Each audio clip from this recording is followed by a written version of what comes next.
नमस्कार, बंसल न्यूज की खास पेशकश में आपका स्वागत है। मैं हूं आपके साथ सुहेल खान। उपचुनाव के लिए मैदान तैयार है। चंबल के रण में कांग्रेस और बीजेपी के साथ ही बीएसपी के सूरमा भी ताल ठोंकने को तैयार हैं। ग्वालियर चंबल की 16 सीटों को उपचुनाव में सत्ता की चाबी कहा जा रहा है। ऐसे में कांग्रेस बीजेपी चंबल का किला फतेह करके सत्ता के शिखर पर काबिज होने की कोशिश कर रहे हैं।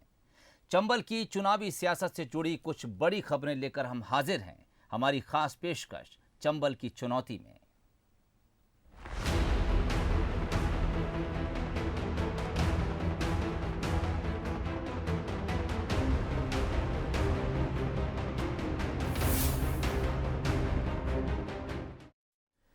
मध्य प्रदेश की 27 सीटों पर होने वाले उपचुनाव में सबसे ज्यादा सीटें ग्वालियर चंबल की हैं और यहां सियासी उठापटक जारी है। 2018 में ग्वालियर पूर्व सीट से मुन्नालाल गोयल के खिलाफ ताल ठोंकने वाले सतीश सिंह सिकरवार ने कांग्रेस ज्वाइन कर ली है। सिकरवार ने कमलनाथ के सामने कांग्रेस का हाथ थामा। कांग्रेस अब सतीश सिंह सिकरवार को ग्वालियर पूर्व से उम्मीदवार बना सकती है। उपचुनाव से पहले सेंधमारी का खेल जारी है। ग्वालियर चंबल में कांग्रेस ने बीजेपी के खेमे में बड़ी सेंधमारी की। ग्वालियर चंबल क्षेत्र के वरिष्ठ बीजेपी नेता डॉक्टर सतीश सिकरवार कांग्रेस में शामिल हो गए। सतीश सिकरवार पिछले कुछ वक्त से बागी तेवर अख्तियार किए हुए थे। 4 सितंबर को उनके जन्मदिन के मौके पर शहर में लगे पोस्टर होर्डिंग्स से बीजेपी नेता गायब थे। इसको देखकर लगने लगा था कि सिकरवार जल्द ही बीजेपी का दामन छोड़ सकते हैं।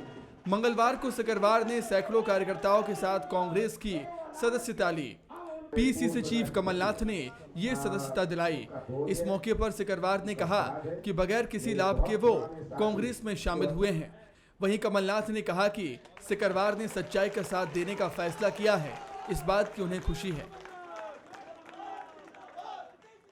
जो हम भारतीय जनता पार्टी में रह के वर्षों से सामंतवादी शक्तियों से, सामंतवादी ताकतों से लड़ रहे थे, आज वो सामंतवादी ताकतें भारतीय जनता पार्टी में आ चुकी हैं, भारतीय जनता पार्टी में शामिल हो चुकी हैं। उन सामंतवादी ताकतों से पार्टी में लेकर लड़ना ठीक नहीं था, इसलिए हमने कांग्रेस की रीति नीतियों से प्रभावित होकर उनसे लड़ने का काम करेंगे। हम अभी कोई शर्त नहीं है, पार्टी जो निर्णय लेगी मैं पार्टी के निर्णय के साथ हूँ। पार्टी कार्यकर्ता के रूप में मुझे काम कराएगी, मैं कार्यकर्ता के रूप में काम करूँगा। कांग्रेस को विजयश्री दिलाने के लिए काम करूँगा। बीजेपी के कार्यकर्ता दुखी हैं, बीजेपी के कार्यकर्ता त्रस्त हैं। ये आज हालचाल मध्य प्रदेश का है। सर्वे रिपोर्ट अच्छी आ रही है, बहुत अच्छी सर्वे रिपोर्ट आ रही है, हमें कोई चिंता नहीं है। देखिए, आज का मध्य प्रदेश का मतदाता बहुत समझदार है। मुझे मध्य प्रदेश के मतदाता, मध्य प्रदेश की जनता और ये 27 सीट जहाँ उपचुनाव हो रहा है, इसकी जनता पर पूरा विश्वास है। वो कमलनाथ का साथ ना दें, कांग्रेस का साथ ना दें, सच्चाई का साथ दें। सतीश की पार्टी छोड़ने की खबर लगते ही बीजेपी उनके खिलाफ हमलावर हो गई। बीजेपी का कहना है कि जनता उनको कभी माफ नहीं करेगी। नहीं, सतीश सिकरवार जी का ये निर्णय बहुत चौंकाने वाला है। कांग्रेस से डूबता जहाज और उसको सवार होने जा रहे हैं, इससे उनकी राजनीतिक परिपक्वता झलकती है। हमने उनको पूरा सम्मान दिया। पार्टी ने उनको 2018 में प्रत्याशी बनाया था। परिणाम क्या हुआ ये सब जानते हैं और इसलिए सतीश सिकरवार जी हमारे सामने आएंगे, ये बात भी सही है अगर कांग्रेस उनको टिकट देती है तो। लेकिन जनता न्याय करेगी और जो प्रत्याशी हमारे मुन्नालाल जी गोयल हैं, जो लश्कर ग्वालियर पूर्व की सेवा अच्छे से करेगा उसको चुनाव में जिताएंगे। और मुझे लगता है सतीश जी को मुँह की खाना पड़ेगी। उपचुनाव से पहले दल बदल का सिलसिला लगातार जारी है। सतीश की बगावत से बीजेपी की मुश्किलें बढ़ेंगी या नहीं ये तो पता नहीं, लेकिन उनको कांग्रेस का टिकट मिलने से कांग्रेस में घमासान जरूर बढ़ेगा। अब देखने वाली बात यह होगी कि क्या ग्वालियर पूर्व विधानसभा सीट पर मुन्नालाल गोयल और सतीश सिकरवार एक बार फिर ताल ठोकेंगे या फिर क्लेश के डर से कांग्रेस अपने फैसले पर दोबारा विचार करेगी। वासु चौरे, बंसल न्यूज, भोपाल। बीजेपी नेता सतीश सिकरवार के कांग्रेस ज्वाइन करने के बाद उसका रिएक्शन भी देखने को मिला। ग्वालियर में सतीश सिकरवार के खिलाफ दलित महिला संगठन ने कांग्रेस दफ्तर में विरोध प्रदर्शन किया। बताया जा रहा है कि प्रदर्शन कर रही महिलाएं अशोक तोमर की समर्थक थीं और वे अशोक तोमर को टिकट दिए जाने की मांग कर रही थीं। हालांकि कांग्रेस ने इसे बीजेपी की साजिश बताया है। 2018 में कांग्रेस को चुनौती देने वाले सतीश सिकरवार ने बीजेपी का दामन छोड़कर कांग्रेस का हाथ थाम लिया है, लेकिन पार्टी ज्वाइन करने के बाद उनके खिलाफ कांग्रेस के भीतर विरोध के स्वर भी मुखर हो गए। लिहाजा सतीश के कांग्रेस ज्वाइन करने की खबर सुनते ही उनके विरोध में दलित महिला संगठन कांग्रेस के दफ्तर में पहुंच गए। इस दौरान उन्होंने कांग्रेस कार्यालय में मौजूद कांग्रेस के संगठन के नेताओं को जमकर खरी खोटी सुनाई और नारेबाजी भी की। महिलाओं का आरोप था कि सतीश सिकरवार की मिलीभगत 2 अप्रैल की हिंसा में रही है। उन्होंने दलितों का साथ नहीं दिया बल्कि उनका दमन किया है। इस कारण ऐसे व्यक्ति को टिकट न दिया जाए। महिलाएं खुद को किसी राजनीतिक दल से जुड़ा न होकर एक सामाजिक संगठन से जुड़ा हुआ बता रही थी, लेकिन ये महिलाएं ग्वालियर पूर्व से टिकट की दावेदारी कर रहे अशोक सिंह तोमर की समर्थक बताई जा रही हैं। हम लोग ये चाहते हैं सतीश सिकरवार जी को कांग्रेस में टिकट ना मिले। तो ऐसे कैसे, मतलब आप वोट के लिए आपने सदस्यता ले ली और कल को तुम सत्ता में आ जाओगे तो हमारे लोगों को फिर मारोगे। हम लोग ये चाहते हैं सतीश सिकरवार जी हमें नहीं चाहिए, हमें चाहिए अशोक सिंह तोमर जी। वहीं कांग्रेस का कहना है कि सतीश के आने से पार्टी को मजबूती मिलेगी। जहां तक टिकट का सवाल है, ऐसा आश्वासन अभी सतीश को नहीं दिया गया है। पार्टी और हाईकमान सब पहलुओं पर चर्चा कर किसी को उम्मीदवार बनाएंगे। कांग्रेस विरोध को लेकर बीजेपी पर निशाना साध रही है। सतीश सिकरवार का इनसे कोई वास्ता भी नहीं है। सतीश सिकरवार कांग्रेस में आया है, वास्ता कांग्रेस का है और अभी टिकट का भी कोई फाइनल नहीं है। ये कौन लोग होते हैं कि किसी व्यक्ति का विरोध करने वाले लोग? एक षड्यंत्र के तहत इन्हें यहाँ भेजा गया है और कांग्रेस का माहौल जो हमारे कांग्रेस के पक्ष में है उसे खराब करने का ही प्रयास किया गया है। इसमें भारतीय जनता पार्टी के लोग हो सकते हैं, कांग्रेस के हमारे कुछ षड्यंत्रकारी भी लोग हो सकते हैं जो उसके विरोधी हैं, लेकिन कमलनाथ जी हमारे नेता हैं। कमलनाथ जी का निर्णय सर्वोपरि है, जिसे वो टिकट देंगे कांग्रेस उसका साथ देगी। बीजेपी कांग्रेस के भीतर सतीश के आने से मचे घमासान पर चुटकी ले रही है। बीजेपी मानकर चल रही है कि इस अंदरूनी गुटबाजी से आने वाले उपचुनाव में बीजेपी को फायदा मिलेगा। बीजेपी को उम्मीद है कि कांग्रेस में टिकट बांटे जाने के बाद उनका अंदरूनी झगड़ा और ज्यादा बढ़ेगा। बीजेपी ये भी कह रही है कि सतीश के जाने का उन्हें कोई मलाल नहीं है। बीजेपी इतना बड़ा संगठन है कि यहाँ कोई भी आए जाए किसी को कोई फर्क नहीं पड़ता। देखिए, जब आगाज ऐसा है तो अंजाम कैसा होगा। तो कांग्रेसियों ने अपने चिर परिचित अंदाज में आदरणीय सतीश सिंह सिकरवार जी का स्वागत किया है। कांग्रेस अंतर्द्वंद से घिरा हुआ दल है जो कभी भी एक हो ही नहीं सकता। तो मैं ऐसा मानता हूं कि सतीश जी ने बहुत बड़ी गलती की है कि जिस पार्टी ने उनको कई बार पार्षद बनाया, MIC सदस्य बनाया और उसके बाद विधानसभा का टिकट दिया, उसको इस समय छोड़ना मुझे ऐसा लगता है कि अवसरवादिता है और अति महत्वाकांक्षा है। भारतीय जनता पार्टी एक कार्यकर्ता आधारित दल है जिसमें लोगों के आने जाने से फर्क नहीं पड़ता, अपितु दुख जरूर होता है। तो इस बार भी भारतीय जनता पार्टी का बूथ मैनेजमेंट का जो कार्यकर्ता है वो पिछली बार से अधिक मतों से भारतीय जनता पार्टी के कैंडिडेट को विजयी बनाएगा। फिलहाल सतीश के आने के बाद कांग्रेस के भीतर टिकट के लिए दावेदारी जता रहे कई नेताओं के सामने परेशानी खड़ी हो गई है, क्योंकि जिस तरीके से सतीश ने कमलनाथ के समक्ष अपनी धमाकेदार एंट्री दी है उससे उनके कांग्रेस के टिकट पर चुनाव लड़ने की संभावनाएं बढ़ गई हैं। लेकिन अगर टिकट सतीश को दिया गया तो पार्टी के भीतर बड़ा असंतोष पनप सकता है। बहरहाल देखना दिलचस्प होगा कि कांग्रेस कैसे असंतोष को शांत करेगी। प्रहलाद सेन, बंसल न्यूज, ग्वालियर। पूर्व मुख्यमंत्री कमलनाथ का ग्वालियर दौरा स्थगित होने के बाद बीजेपी हमलावर है। बीजेपी का कहना है कि 15 महीने में कुछ नहीं करने की वजह से कमलनाथ डर गए हैं। तो कांग्रेस ने जवाब देते हुए कहा कि कुछ लोग जो जाकर भी नहीं कर पाते वो कमलनाथ बिना गए कर रहे हैं। कमलनाथ जी 15 महीने की सरकार में एक दिन आप ग्वालियर नहीं गए, एक विकास की फूटी कौड़ी नहीं दी, एक चवन्नी नहीं दी। किस आधार पर जाओगे आप? कमलनाथ जी छिंदवाड़ा के आप मुख्यमंत्री थे, किस आधार पे आप जाओगे वहाँ पर? जनता ऐसा पोस्टर लगा के पूछेगी, हे कमलनाथ, हे नाथ, जो तुमने वादा किया था वो कहाँ निभाया? इसलिए वो डरते हैं, आत्मबल नहीं है। पूर्व मुख्यमंत्री और PCC चीफ कमलनाथ का ग्वालियर दौरा रद्द होते ही बीजेपी ने इसे उनका डर बताने में देरी नहीं की। कैबिनेट मंत्री अरविंद भदौरिया के बयान पर कांग्रेस ने पलटवार करते हुए कहा कि जाने वाले 10 बार जाते हैं, मगर कुछ ऐसे भी हैं जिनके बिना गए सब काम हो जाते हैं। कमलनाथ जी देश के नेता हैं, वर्तमान में मध्य प्रदेश की राजनीति पे हैं तो मध्य प्रदेश के भी नेता हैं। स्वाभाविक रूप से कब जाना चाहते, कैसे जाना चाहते, समय के हिसाब से वो अपने जाएं। और कई बार ये होता है कि जाने वाले 10 बार जाते हैं और नहीं जाने वाला वो काम कर देता है जो जाने वाला नहीं कर पाता है। इसमें तो कमलनाथ जी का चंबल संभाग का, ग्वालियर संभाग का दौरा है। निश्चित रूप से वहाँ के लोगों के एक नहीं कई निमंत्रण भी आए थे और उस पर वो जा रहे हैं और खुशी की बात है, जाना भी चाहिए। पूर्व मंत्री विजेंद्र प्रताप सिंह ने साफ कहा कि कमलनाथ को ग्वालियर की जनता बुला रही है, मगर गृह मंत्री नरोत्तम मिश्रा ऐसा नहीं मानते। उन्होंने भी पार्टी लाइन को आगे बढ़ाते हुए कमलनाथ का ग्वालियर दौरा रद्द होने पर अपने ही अंदाज में चुटकी ली। मेरे को नहीं लगता कि ट्वीट के आगे वो जा पाएंगे अभी, और जब जाएंगे तब भी स्काई लैब की तरह ही जाएंगे और आएंगे, क्योंकि कोरोना काल है। स्वास्थ्य की उनको चिंता होगी और उनके स्वास्थ्य की चिंता हम भी करते हैं।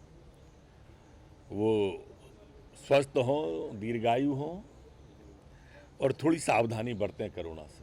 नहीं, बाकी सब जगह तो जा सकते हैं। वो थोड़ा कांग्रेस के कार्यक्रमों में जाने से परहेज है, धीरे धीरे ठीक होगा। कमलनाथ को सितंबर के दूसरे हफ्ते में ग्वालियर जाना था। कांग्रेस इस दौरे पर बीजेपी के मेगा शो का जवाब देने की तैयारी कर रही थी, मगर अचानक दौरा रद्द होने से बीजेपी को हमला करने का मौका मिला। फिलहाल कमलनाथ का दौरा तय नहीं हुआ है, मगर ग्वालियर चंबल में कांग्रेस की तैयारियां देखकर लग रहा है कि वो उपचुनाव में बीजेपी को उसी के अंदाज में जवाब देने के लिए तैयार है। जुगल किशोर शर्मा के साथ वासु चौरे, बंसल न्यूज, भोपाल। उपचुनाव से पहले दल बदल का खेल जारी है। दल बदल को रोकने के लिए अब नेताओं को वफादारी की कस्में खिलाई जा रही हैं। ऐसा ही एक वीडियो वायरल हुआ है। यह वीडियो सुमावली का बताया जा रहा है, जहां कांग्रेस से संभावित प्रत्याशी वफादारी की कसम खा रहे हैं और भरोसा दिला रहे हैं कि वो हर हाल में पार्टी के साथ हैं।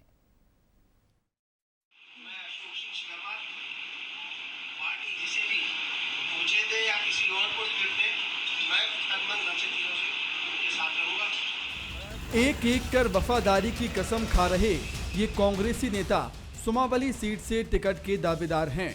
कसम खाकर ये पार्टी को भरोसा दिला रहे हैं, पार्टी टिकट किसी को भी दे वो पूरे मन से उस प्रत्याशी का साथ देंगे और पार्टी नहीं छोड़ेंगे। दरअसल मुरैना की 5 सीटों पर उपचुनाव होना है, जिनमें सुमावली भी शामिल है। पिछले दिनों कांग्रेस के विधानसभा प्रभारी पूर्व मंत्री ब्रजेंद्र राठौर यहां पहुंचे। कांग्रेस के दावेदारों ने उनके सामने वफादारी की कसम खाई थी, जिसका वीडियो सोशल मीडिया में वायरल हो रहा है। कांग्रेस नेताओं को ये कसम राधा कृष्ण मंदिर में बैठक के दौरान दिलाई गई।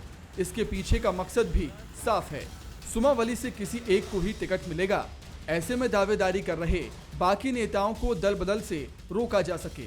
वहीं कांग्रेसी नेताओं के वफादारी की शपथ लेने पर पीएचई मंत्री ऐंदल सिंह कंसाना ने कांग्रेस पर तंज कसते हुए कहा कि राजनीति में कोई कसम नहीं होती।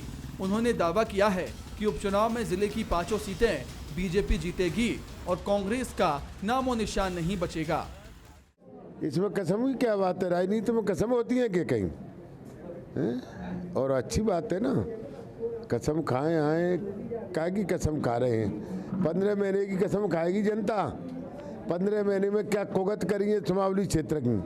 कमलनाथ जी पूरे प्रदेश के मुख्यमंत्री हो गए। अब 15 महीने से आगे मुख्यमंत्री थे छिंदवाड़ा के। जनता ने मन बना लिया है, चाहे वो सुमावली हो और चाहे मुरैना जिले की 5 विधानसभा हो, एक जाए चुनाव होगा। कोई चुनाव बनाव नहीं, कांग्रेस का नाम निशान नहीं। मंत्री ऐंदल सिंह कंसाना के तंज पर कांग्रेस ने पलटवार किया। कांग्रेस ने कहा, जब उपचुनाव के नतीजे सामने आएंगे तो बीजेपी के नेताओं के पैरों तले जमीन खिसक जाएगी। मुरैना जिले की जनता बिकाऊ विधायकों को सबक सिखाने के लिए तैयार है।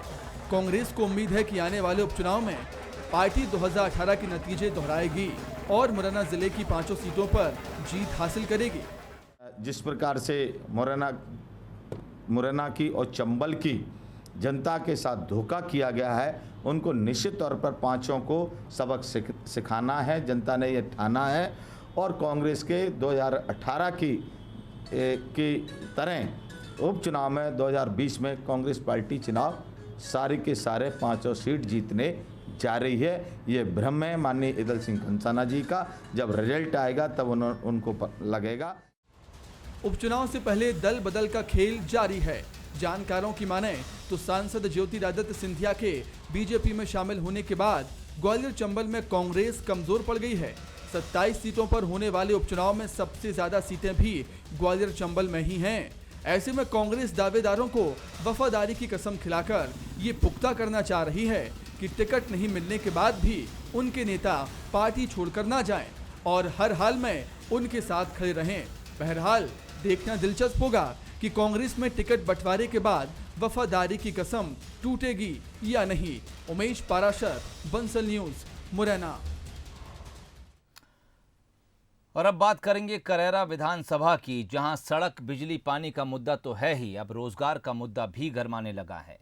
करेरा में कोई उद्योग या इंडस्ट्रीज नहीं होने की वजह से युवाओं को पलायन करना पड़ रहा है और उपचुनाव से पहले इस मुद्दे पर सियासत अब तेज हो गई है। रोजगार के मुद्दे पर बीजेपी कांग्रेस यहां आमने सामने है।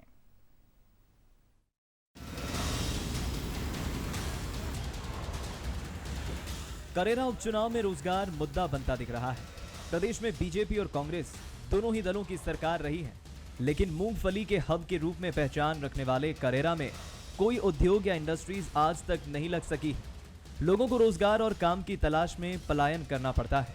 कुछ साल पहले यहां औद्योगिक क्षेत्र बनाने की पहल भारतीय उद्योग व्यापार मंडल ने की थी, जिसमें करोड़ों का काम भी किया गया, लेकिन इसके बाद भी उद्योग स्थापित नहीं हो सके।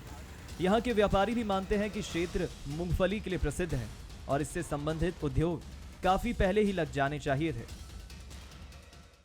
यहाँ की जो मूंगफली है वह निर्यात में उपयोग होती है तथा उसके दाम भी बहुत अच्छे मिलते हैं, लेकिन यहाँ का दुर्भाग्य ये है कि यहाँ पर कोई इंडस्ट्रियल एरिया नहीं है। अभी हाल ही में कुछ समय पहले माननीय केंद्रीय मंत्री नरेंद्र सिंह जी ने इसमें पहल की थी। हम व्यापारी लोग ये चाहते हैं कि जो काम नरेंद्र सिंह जी ने किया है उसको आगे बढ़ाया जाए और जाए। व्यापारियों को प्लाट आवंटित हो गए हैं, लेकिन अभी व्यापारियों की तरफ से भी इसमें पहल की कुछ कमी है। जिले में केवल करेरा ही एक ऐसी तहसील है जहाँ पर इंडस्ट्रियल एरिया का निर्माण किया गया और बाद में कि आप सभी जगह देख लीजिए। और एक क्या करेरा जो है वो मूंगफली का हब माना जाता है। यहाँ का मूंगफली जो है यहाँ से लेके बॉम्बे और एक्सपोर्ट भी होता है, इसलिए यहाँ पर बहुत अच्छी संभावनाएं हैं। और मैं तो ये कहूँगा कि आगे चल के करेरा मतलब एक्सपोर्ट के मामले में भी नंबर 1 होगा। वहीं उद्योग स्थापित करने के लिए किए गए कामों को पूर्व विधायक जसवंत जाटव बीजेपी की उपलब्धि बता रहे हैं और कांग्रेस पर इस ओर ध्यान नहीं देने का आरोप लगा रहे हैं। कांग्रेस की सरकारें भी कई बार रही हैं, तत्कालीन सरकार में भी एक इंडस्ट्री एरिया का काम कहीं नहीं किया। उद्योगपति मुख्यमंत्री होने के बावजूद एक इंडस्ट्री पूरे मध्य प्रदेश में कहीं नहीं लगाई गई। तो ये कांग्रेस का आदमियों ने चरित्र चाल सब देख लिया है। भारतीय जनता पार्टी इसमें और पूरा हमारा शीर्ष नेतृत्व भारतीय जनता पार्टी की सरकार रोजगार सृजित करें, हम इंडस्ट्री यहाँ पर लगे, अधिक से अधिक लोगों को रोजगार मिल पाए, इसके लिए कटिबद्ध है, वचनबद्ध है। बीजेपी के आरोपों पर कांग्रेस ने भी पलटवार किया है। कांग्रेस ने कहा है कि प्रदेश में 15 साल बीजेपी की सरकार रही, अगर बीजेपी चाहती तो कई उद्योग लगा देती, लेकिन उनकी मंशा नहीं रही। यहाँ पर बहुत बेरोजगारी है। यहाँ के क्षेत्र के लोग, विधानसभा के क्षेत्र के लोग बाहर दूसरे मजदूरी के लिए जाते हैं। अगर यहाँ पर धंधा होता तो क्यों दूसरे प्रदेशों में जाते, बल्कि यहाँ पर मूंगफली का काम बहुत भारत में बहुत अच्छा है। देश करेरा का, जो कि भाजपा की सरकार 15 साल थी, अगर वो मूंगफली के उद्योगों पर ध्यान देती तो हमारे यहाँ के मजदूर वर्ग दूसरे प्रदेशों में भटकते फिरते नहीं। बीजेपी और कांग्रेस दोनों ही दल भले ही एक दूसरे पर आरोप प्रत्यारोप लगाकर यहां उद्योग न लगाने की बात करते हों, लेकिन यह जनता है, सब जानती है। बढ़ती बेरोजगारी, काम धंधे की तलाश में घर से दूर जाने की पीड़ा इस बार करेरा उपचुनाव में मुद्दा बनता दिख रही है और यही वजह है कि दोनों ही दल इस मुद्दे पर मतदाताओं को साधने की कोशिश में जुट गए हैं। नरेंद्र तिवारी, करेरा, बंसल न्यूज। 27 सीटों पर होने जा रहे उपचुनाव में बीजेपी का टेंशन आरक्षित सीटों को लेकर है। ये सीटें 2018 में बीजेपी के लिए मुश्किलें खड़ी करने वाली साबित हुई थीं। शायद यही वजह है कि बीजेपी उपचुनाव में इन 9 सीटों पर स्पेशल फोकस कर रही है। इनमें से ज्यादातर सीटें ग्वालियर चंबल अंचल की हैं। मध्य प्रदेश में 27 विधानसभा सीटों पर होने वाले उपचुनाव में बीजेपी और कांग्रेस की नजर उन 9 सीटों पर है जो आरक्षित कोटे की है। अनुसूचित जाति और जनजाति वर्ग बाहुल्य वाली इन सीटों पर बीजेपी और कांग्रेस ने फोकस बढ़ा दिया है। 2018 के चुनाव में बीजेपी को इन सीटों पर हार का सामना करना पड़ा था, इसीलिए पार्टी 27 सीटों में से इन 9 सीटों पर सबसे ज्यादा फोकस कर रही है। एक दिन पहले हुई बीजेपी की बड़ी बैठक में भी पार्टी के राष्ट्रीय संगठन महामंत्री बीएल संतोष ने इन्हीं आरक्षित वर्ग की सीटों पर फोकस करने के लिए कहा, जो 2018 में उसके हाथ से फिसल गई थी। बीजेपी नेता मानते हैं कि पिछली बार अनुसूचित जाति वर्ग के लिए आरक्षित इन सीटों पर नुकसान हुआ था, मगर इस बार ऐसा नहीं होगा और अनुसूचित जाति वर्ग का वोट बीजेपी के पक्ष में आएगा। इसके पीछे नेताओं की दलील है कि सरकार ने इस वर्ग के हित में कई फैसले लिए हैं। भारतीय जनता पार्टी हमेशा इस वर्ग की पोषक रही है। हम लोग इस वर्ग के मामले में बहुत संजीदा रहे हैं और योजनाएं पहुंचाने की बात हो या भारत के राष्ट्रपति जी की बात हो, हालांकि भारत के राष्ट्रपति जी राजनीति का विषय नहीं है, लेकिन हमारे सोच जो है, हमारा स्वभाव जो है, उसके वो स्पष्ट रूप से परिचायक हैं। हमें लगता है ये वर्ग जो है अब जागृत हो चुका है। जिस तरीके से उनके साथ छल हुआ है, अब ये सब हमारे साथ खड़े होंगे। जो 9 सीटें हैं जिन पर बीजेपी नेताओं को फोकस करने के लिए कहा गया है, उनमें डबरा, गोहद, अंबाह, करेरा, अशोकनगर, भांडेर, सांची, अनूपपुर और सांवेर है। 2013 और 2018 के वोटों का आंकड़ा देखें तो बीजेपी के वोटों का गणित बुरी तरह से गड़बड़ा गया था। 2013 के चुनाव में गोहद विधानसभा सीट पर बीजेपी ने 19,814 वोटों से जीत दर्ज की थी, लेकिन 2018 के चुनाव में बीजेपी बुरी तरह से हारी और कांग्रेस ने 23,989 वोटों से जीत दर्ज की। अंबा की सीट बीजेपी पिछले 10 सालों से जीत नहीं पा रही है। 2013 के चुनाव में बीएसपी ने यहां से 11,228 वोटों से जीत दर्ज की थी और 2018 में कांग्रेस ने 7,547 वोटों से जीत दर्ज की। दूसरे नंबर पर निर्दलीय उम्मीदवार था। करेरा की बात की जाए तो यह सीट भी बीजेपी लगातार 10 सालों से हार रही है। 2013 में कांग्रेस ने 10,320 वोटों से यह सीट जीती थी और 2018 में 14,824 वोटों से। अशोकनगर सीट पर बीजेपी ने 2013 में 3,348 वोटों से जीत दर्ज की थी। 2018 में कांग्रेस ने मार्जिन बढ़ाया और 9,730 वोटों से जीत दर्ज की।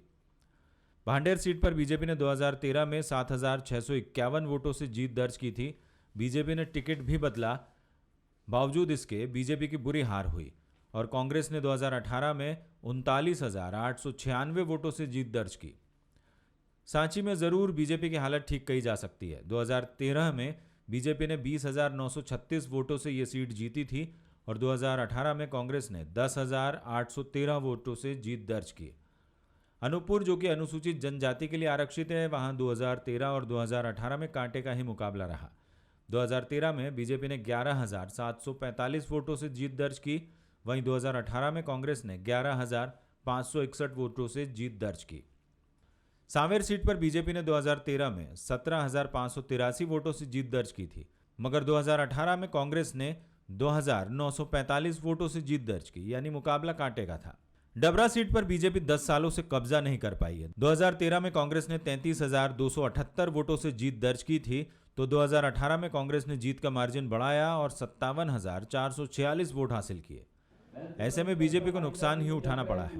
कांग्रेस का आरोप है कि उपचुनाव आते ही बीजेपी को दलित वोटों की चिंता सता रही है, दलितों पर होने वाले अत्याचार की नहीं। भाजपा जो वोट बैंक की राजनीति करती है, कांग्रेस ने कभी ऐसी वोट बैंक की राजनीति उस हिसाब से की नहीं। कांग्रेस के पास SC ST का भाई, चूंकि कांग्रेस ने हमेशा SC ST के लिए काम किया है, चाहे वो सड़क पे उतर के काम किया हो, किसी भी एरिया में काम किया हो, कांग्रेस ने काम किया है। तो जो भाजपा को उस बार जो भाजपा के मंत्री बोलते हैं कि हमें SC ST के वोट बैंक का नुकसान हुआ है और जो वोट हमें मिला नहीं था उसको इस बार हमको मिलेगा, तो कतई इस बार भी नहीं मिलेगा, क्योंकि उनने सिर्फ SC ST के लोगों का उपयोग किया है, ना कि उन लोग के लिए कुछ किया है। कांग्रेस धरातल पे भी SC ST के लिए काम करती है। 2018 के चुनाव के पहले एट्रोसिटी एक्ट का सबसे ज्यादा विरोध ग्वालियर चंबल में देखने को मिला था और इसी वजह से अनुसूचित जाति का वोटर एकजुट हुआ और उसने बीजेपी के खिलाफ वोट किया था, जिसका असर भी देखने को मिला। अब हालात बदले हुए हैं। जिन कांग्रेस के उम्मीदवारों ने बीजेपी उम्मीदवारों को मात दी थी, अब वो खुद बीजेपी के सिंबल पर चुनावी मैदान में है। ऐसे में बीजेपी सरकार की योजनाओं के जरिए SC वर्ग को अच्छे दिनों का एहसास करवाने की कोशिश में है। BSP भी एक बड़ा फैक्टर है। ऐसे में राह उतनी आसान नजर नहीं आती। Bureau report, Bansal news. तो हमारी इस खास पेशकश में फिलहाल इतना ही। इजाज़त दीजिए, नमस्कार।